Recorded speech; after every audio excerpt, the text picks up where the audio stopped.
বরকে আজকে অন্যরকম একটা রেসিপি করে খাওয়ালাম, যে রেসিপি ও কখনো আগে খায়নি। তো চলো কি বলছে বলি। Hello everyone, welcome back to my new video. আবার চলে আসলাম অন্যরকম একটা রান্নার ভিডিও নিয়ে। আর আজকের ভিডিওটা আলাদা একেবারে। আজকে একটা এমন রেসিপি বানাবো যেটা বরকে পুরো অবাক হয়ে যাবে, সে কখনো আগে খায়নি। তো চলো রেসিপিটা কি করি আর কি দিয়ে করছি সব কিছুই বলছি। অনেকটা বড় একটা মাছ নিয়ে এসেছিলো, সেটার পেটে অনেকখানি ডিম হয়েছিল।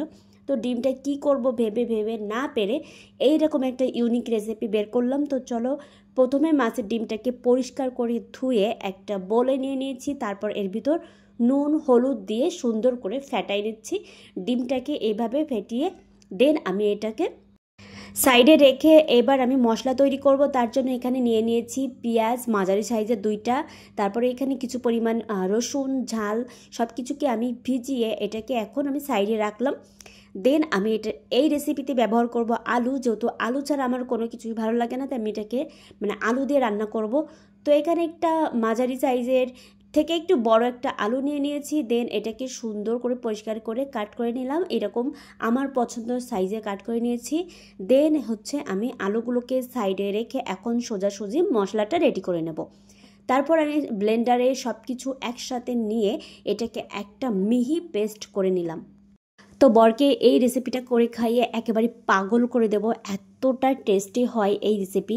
আমি এর আগে তো খাইনি, তো আমার মনে হচ্ছে অনেক অনেক মজা হবে।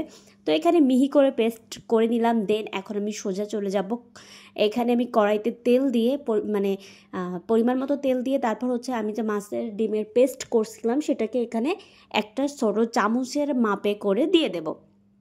তো এরকম করে এরকম একটা করে ফাঁকা ফাঁকা করে আমি এই মাছের ডিমটা দিয়ে দেবো। তারপর দেখো এটাকে এরকম সুন্দর করে বড়া শেপে ভেজে এটাকে আমি তুলে নেব। একদমই কড়া করে ভাজা যাবে না, একটা মিডিয়ামভাবে ভেজে এটাকে তুলে নিতে হবে। তো দেখো এরকম করে আমি সবগুলো বড়া ভেজে নিলাম। এই রেসিপিটা খেলে পুরো ফ্যান হয়ে যাবে, এত টেস্টি হয়েছিল। তো তারপর আমি এখানে আলুগুলোকে লাল লাল করে ভেজে নেব। তো বড়াগুলো দেখো এইভাবে কিন্তু তোমরা মাছের ডিমের বড়া ভেজে খেতে পারো, এটাও কিন্তু খাওয়া যাবে। তো তারপর আমি আলুটা ভেজে নিলাম। তারপর আমি হচ্ছে কড়াইতে আবারও পরিমাণ মতো তেল দিয়ে সেখানে তেজপাতা জিরে ফোড়ন দিয়ে দেন আমি যে মশলাটা করে রাখছিলাম সেটাকে এখানে ঢেলে দিব। তো তারপর মশলাটা ঢেলে দিয়ে মশলাটাকে বেশ খানিক সময় কষিয়ে নিতে হবে, যতক্ষণ না পর্যন্ত তেল উঠে আসে। তো তারপর আমি এখানে কষানোর পরে সেই মাছের ডিম আর আলু ভেজে রাখা সেগুলোকে এখানে ঢেলে দেব, দিয়ে আবারও কষাবো। দেন কষিয়ে আমি এখানে পরিমাণ মতন জল দিয়ে দেব, যে যেটুকু ঝোল রাখবা সেভাবে এখানে জল দিতে হবে। তো আমি এখানে মশলা ধোয়া জলটা দিয়ে দিলাম।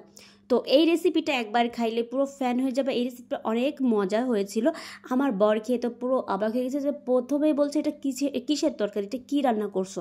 আমি বলছি আগে খাও তো তারপরে বলছি।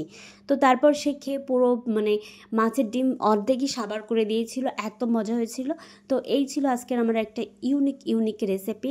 তো যদি ভিডিও ভালো লাগে অবশ্যই বলবা, আর যদি এরকম ভিডিও আরও চাও তাহলে আরও শেয়ার করব। তো দেখো এই যে আমার পুরোপুরি ফাইনাল লুক, তরকারিটা এত সুন্দর দেখতে আর খেতে যে এত টেস্টি হয়েছিল। তো এই দিয়ে আমরা দুপুরে দুজনে একদম পেট ভরে খেয়ে নিয়েছিলাম। তো বাই বাই সবাই।